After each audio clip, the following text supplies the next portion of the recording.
So yesterday, Mm-hmm. I won't mention this individual's name. I had to go to the dentist. That's Paul and I did this like 30 minutes early. Mm-hmm. Means nothing to nothing, nothing Yep. to nobody, whatever the saying is. So I'm getting on the elevator and I hear Brad, and Right. there was somebody who watches what we do. Really? Yeah, works right Oh in the my building. God. Now I That's knew this and individual he's like, from shouldn't Twitter. you be recording for a Swing Daily? Uh, Yeah. like we've chatted on Twitter, and obviously he lives locally, and so I recognized him like eventually. But like, it took my brain a solid like 9 seconds to realize what was going on. Yeah. I was pretty sure this was going to turn into a Ryan Shrout story, but Oh no, okay. no! I'd love to run into Ryan while Yeah. leaving the dentist. We could talk With my about car. wafers and. No. Yes. He's a little further south. He's a good Okay. half hour probably from me. So if he's driving up here for something, and he doesn't tell me, then I will slash his tires. Yep. I mean, Anyway, so that's fascinating. fair is fair. Um. hmm. Yeah. I was flying. This was a million years ago. I was in Phoenix with my family, and he would go through security. And the guy looks down at the ID, and he looks at me. He looks down at the ID. He looks back at me, and he goes, "Shouldn't you be recording Windows Weekly?" I'm like, "Oh my God." I hope you apologize to this individual for all of our sins. Well, I was so like out of it. I was like, what? Yeah. Oh, right. I mean, there are a lot of sins on this podcast, just in our ways of life in general. And Someday one of us will pass, and then you'll bring out or someone will bring out the secret recordings you've been making of our non-podcast discussions. well, just right Like our- before this podcast, we were talking Yeah. about that. So I told this to Paul. I wasn't going to bring it up on the podcast, but now it's it's here. Yep. So I got to turn this around because my whatever stuff's in there. So I'm Be like careful because, surrounded it's a by. gift, and probably this person's not going to. If my daughter watches this podcast, we have more problems than finding out what she's getting for Christmas. I don't know. Sometimes you're on YouTube, you see a picture of Daddy your dad's says all face. these words that I'm not allowed to say. Yeah, exactly. They seem to come out in a string of just Anyways, so constant. Yes. anybody who's watching this on YouTube probably knows who Mark Rober is, right? He's whatever. He's got a huge YouTube channel, and he has. If you haven't, this is the Glitter Bomb guy. Yeah. So every year for many years. If you're not familiar with him, just skip to the next segment, which I don't even know if there is a next segment. So good luck. Anyways, he's got these it's called Hack Pack. Like it's a little robot thing you can build, and there's some basic coding involved, and it shoots darts and everything, and it's like. It reminds me of Lego Connects, but maybe it's a little bit more advanced, or maybe even that stuff's probably advanced. So before Whatever. you get into what you intend to do with this, I would just want to say that what I told Brad offline, so to speak, was this is a smart gift, right? Smart, like it's and it's interactive. It has malicious intentions. Well, that's what I mean. Like in other words, this is something you can do with your daughter. It's nice. Yeah. So for people who aren't familiar with this thing, I'm going to butcher what it is because it doesn't matter. It's basically a little Raspberry Pi that connects to a turret that shoots foam darts, and you can program it to do various things. Like you build the board, you connect all the wires, you do this together, then you connect to a computer, and then you can program it, basic programming or scripts or whatever, basic stuff. Yeah. It's fun. Yeah. She's going to love it. She's wanted these ever since he started doing the stuff. Anyways, so that will be Christmas Day. Now, what I'm hoping is potentially following Christmas Day, maybe in the spring sometime when she's moved on and whatever is doing whatever else. I want to see if this thing I can make it waterproof, because the goal here would actually be to put this in my garden, and so that when deer and other creatures come, if I can get this thing to start, just a little nudge when it. As I said earlier, this is where your interests and those of your daughter diverge. Like if I can get it lined up, then we'll switch to poison darts, and then we'll be good. That's.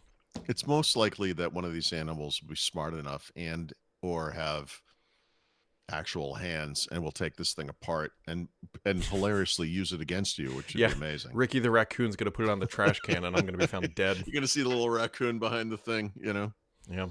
It could happen. I hope it happens. Yeah, we'll see. I doubt that it's waterproof, but now if it's Ohio man was hilariously killed by his own contraption. By a woodland animal. Deer were heard chuckling in the woods. I need this to happen so bad. Anyway. Anyways, we'll see. that would also require, like, I don't know if I would need some sort of optic sensor.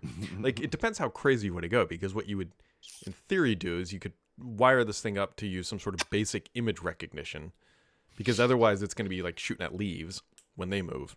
I think you could just put a camera out there. You could just put a heat sensor. Like, could I get like heat sinking Nerf dart thing going on here? Like, this is. I'm pretty sure Mark Rober did an episode about this.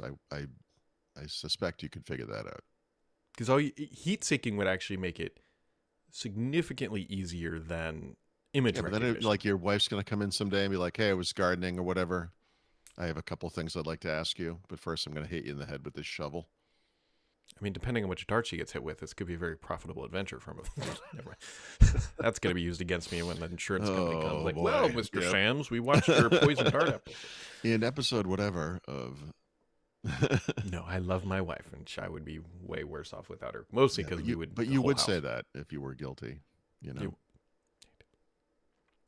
So, good luck. Anyways, you can use Copilot Vision to now read your web pages to you if you really want to do that. I have to say, from a chance perspective, the opportunity to, like, for one of us to testify in a trial the other is involved in is pretty high. Oh, easily. You know? I mean, Paul does anything, and the first person they're calling is probably me, because... Mm-hmm. Yep. You recorded this, right? You're like, oh, yeah. No, I record everything. Yeah. If you want to pay me off, it starts at $100,000. So. Yep. I'm thinking of early retirement. What do you got? Yeah. Look, if I'm taking them down, I got to be able to buy a yacht. That's... Yeah. Because the problem would be, I know you would squeal the second you got in there. Oh, I would proactively call them. I'd be like, hey, do you guys need anything? You got any spare rooms? Because I could fill it.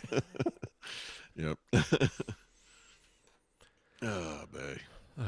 Anyways, Copilot can now read websites and various... It's pretty heavily restricted because for very obvious reasons. But all I can think about is me trying to buy something and Copilot being like, "Man, you sure you can afford that?" Yeah, like I don't know. Like we saw your bank account. We were looking at your bank account. I don't know. You know what? I think your wife needs to be notified. We'll just. Oh man, that would be even worse. Mm-hmm. Copilot. You like Copilot called me? Does you want another keyboard? Like, what is wrong with you? Exactly. Were you looking at iPhone cases again? What's going on over there? Yep.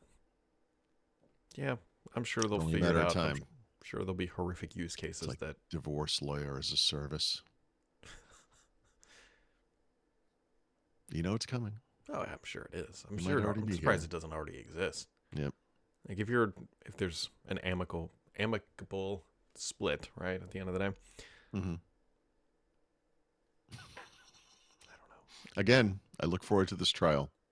That's all I'm saying. That's all I'm saying. It's like we have this security footage of you two at Disney World trying to destroy a Surface tablet. Yeah, there was also a lot of talk about credit card reward points over the years. We did that. Yeah, exactly. It just says all the makings of a scam. Yeah. Like a really poorly implemented scam. This podcast is going to end with us trying to launch some sort of meme coin, like on the whatever. Yes, it's like, yep. We're playing the long game. I don't know. But the prosecutor would be like, but these two idiots were too dumb to figure out how to launch it, so they just opened a bank account and said, please send money. And that was it. Right. Oddly, yeah, it didn't work. No, it didn't. They're actually owing money. Why are we here? Anyways, I saw a guy in an elevator. Real money.